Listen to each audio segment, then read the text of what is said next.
There is a big difference between legal and acceptable. और हमारी country India में legal क्या है उससे ज्यादा मैटर ये करता है कि एक्सेप्टेबल क्या है। और शायद यही रीजन है कि हम में से बहुत कम ऐसे लोग हैं जो ये जानते हैं कि हमारे बेसिक राइट्स क्या है। लॉ हमें कौन से काम को करने की परमिशन देता है और कौन से काम को करने की परमिशन नहीं देता है। तो चलिए आज हम बात करेंगे कुछ ऐसे ही राइट्स और लॉज की जो हर इंडियंस को जरूर पता होना चाहिए।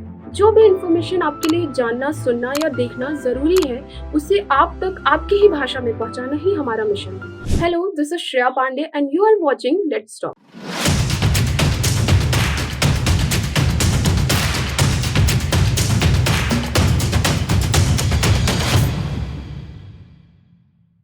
Directorate general of civil aviation, जो कि सिविल एविएशन की रेगुलेटरी अथॉरिटी है, उनके रूल्स के हिसाब से अगर आप एयरपोर्ट टाइम पर पहुंच गए और आपने चेक इन कर लिया है पर फ्लाइट डिले होने की वजह से आपको 2 से 5 घंटे तक वेट करना पड़ता है तो आप उनसे फ्री मील्स और रिफ्रेशमेंट के लिए बोल सकते हैं।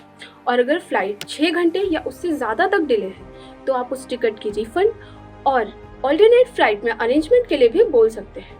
अगर ऐसा करने से वो लोग मना करते हैं या वो आपकी बात नहीं सुनते हैं तो आप एयरपोर्ट ऑपरेटर से इसकी कंप्लेन कर सकते हैं, जिसके लिए उन्हें 30 डेज के अंदर ही एक्शन लेना होगा। अच्छा, आपने कई बार ये देखा, सुना या फिर पढ़ा होगा और शायद कभी कभी पर्सनली भी नोटिस किया होगा कि अगर किसी भी पब्लिक प्लेस पर कोई कपल साथ में बैठकर क्वालिटी टाइम स्पेंड कर रहे हैं तो पुलिस आकर उन्हें डराते धमकाती है, उन्हें हैरेस करती है, उनके पेरेंट्स का नंबर मांगती है और कभी कभी तो उन्हें अरेस्ट करने की भी धमकी देती है।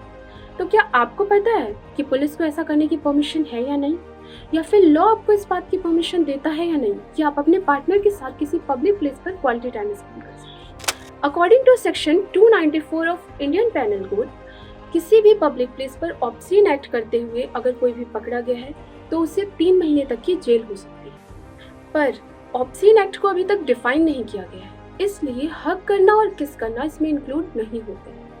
पर अगर आप किसी भी पब्लिक प्लेस पर ऐसा कर रहे हैं और वहां पर मौजूद लोगों को इस बात से ऑब्जेक्शन है तो आपका वो एक्ट ऑब्सीन एक्ट में ही इंक्लूड होगा। तो अगली बार से आप जब भी किसी जगह पर जाएं और ऐसा कुछ करें तो इस बात का ध्यान रखें कि पुलिस आपको किस चीज़ के लिए टोक सकती है और किस चीज़ के लिए वो आपको डरा धमका नहीं सकती है। इसलिए अपने बेसिक राइट्स को जरूर जानें। अच्छा, आपने अभी हाल फिलहाल में राज कुंद्रा केस के बारे में तो सुना ही है, और अगर सुना है तो आप जरूर ये समझ गए होंगे कि हम किस बारे में बात करने जा रहे हैं। जी हाँ, हमारा नेक्स्ट लॉ पोर्नोग्राफी के बारे में है। इंडिया में पॉर्न लीगल है या इलीगल?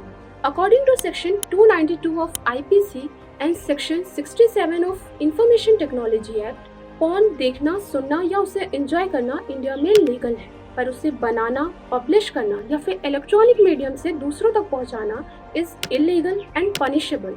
और अगर आप ऐसा करते हैं तो पहली बार इस क्राइम को करते हुए पकड़े जाने पर 5 साल तक की जेल और 10 लाख का जुर्माना देना पड़ेगा। और अगर आप दूसरी बार इस क्राइम को करते हुए पकड़े गए हैं तो ये सजा 5 साल से बढ़कर 7 साल की और जुर्माना 10 लाख तक का ही देना पड़ता है। अच्छा, ये तो आप सबको पता है कि डोमेस्टिक वायलेंस एक लीगल ऑफेंस है, पर बहुत बार ऐसा होता है कि औरतें पुलिस स्टेशन जाकर कंप्लेन नहीं फाइल करती। तो क्या आपको पता है, अब आप घर पर रहकर भी पुलिस कंप्लेन फाइल कर सकते हैं। पर कैसे? इस ईमेल आईडी पर ईमेल करके। आपको अपने फोन से इस ईमेल आईडी पर ईमेल करना है और उसके बाद एक महिला कांस्टेबल आपके घर आकर आपसे पूछताछ करेगी, आपका स्टेटमेंट रिकॉर्ड करेगी और उसके बाद उस केस को प्रोसीड किया जाए। तो प्लीज इस लीगल ऑफेंस को, इस क्राइम को बिल्कुल भी बर्दाश्त नहीं करें। अगर आप पुलिस स्टेशन जाकर कंप्लेन नहीं फाइल करा सकती हैं तो घर पर अपने फोन से ईमेल करके कंप्लेन फाइल करवाएं। अच्छा, हम किसी भी रेस्टोरेंट या फिर होटल में पानी पीने के लिए अगर जाना चाहते हैं या उनका वॉशरूम यूज करना चाहते हैं तो हम कितनी बार सोचते हैं ना, पता नहीं अच्छा लगेगा या नहीं, और अगर उन्होंने मना कर दिया तो क्या? पर क्या आपको पता है, according to Indian Sarais act 1887, कोई भी रेस्टोरेंट या होटल, इधर इट्स अ 5 स्टार होटल या कोई सिंपल सा रेस्टोरेंट, आपको वॉशरूम यूज करने से और पानी पीने से मना नहीं कर सकते। और अगर वो ऐसा करते हैं तो आप उनके अगेंस्ट कंप्लेन फाइल कर सकते हैं, क्योंकि ये इलीगल है। तो अगली बार से इतना शर्माने या सोचने की जरूरत नहीं है, क्योंकि कोर्ट आपको इस बात की परमिशन देता है कि आप किसी भी रेस्टोरेंट या होटल का वॉशरूम यूज कर सकते हो और वहाँ पर पानी पी सकते हो। तो इतना सोचिएगा मत। अच्छा, आप में से बहुत सारे लोग, इनफैक्ट सभी लोग ये जानते होंगे कि अगर आप 18+ हैं तो आप लिव इन रिलेशनशिप में रह सकते हैं। क्यों? क्योंकि वो लीगल है। पर आप में से कितने लोग ये जानते हैं कि अगर आप लिव इन रिलेशनशिप में रह रहे हैं तो आपको कौन कौन से राइट्स हैं? या फिर लॉ आपको किस किस चीज़ की परमिशन देता है। तो चलिए आज हम आपको बताते हैं। अगर आप किसी के भी साथ लिव इन रिलेशनशिप में रह रहे हैं तो आपको वो सारे राइट्स मिलते हैं जो शादी के बाद एक वाइफ को मिलते हैं। जी हाँ, जिस तरह से कोई हस्बैंड अगर एक वाइफ पर डोमेस्टिक वायलेंस कर रहा है तो वो लीगल ऑफेंस माना जाता है, उसी तरह लिव इन रिलेशनशिप में अगर आपका पार्टनर आप पर डोमेस्टिक वायलेंस करता है तो वो लीगल ऑफेंस ही माना जाएगा और आप कंप्लेन फाइल कर सकते हैं। आप मेंटेनेंस भी क्लेम कर सकते हैं। और जिस तरह शादी के बाद डिवोर्स होने पर एक वाइफ एलिमनी क्लेम कर सकती है, उसी तरह रिलेशनशिप में रहने के बाद अगर आप अलग होते हैं तो आप भी एलिमनी क्लेम कर सकते हैं, क्योंकि आपको वो सारे राइट्स मिलते हैं कोर्ट की तरफ से। तो नेक्स्ट टाइम जब भी आप किसी के साथ लिव इन रिलेशनशिप में रहने जाएं या अगर आप रह रहे हैं तो इस चीज़ का ध्यान रखिए कि आपके लीगल राइट्स क्या हैं, किस किस चीज़ की आपको लीगली परमिशन है। अच्छा, अक्सर ऐसा होता है ना कि जब भी पुलिस आपकी गाड़ी को रोकती है तो वो आपको रोकने के लिए आपकी गाड़ी से चाबी निकाले।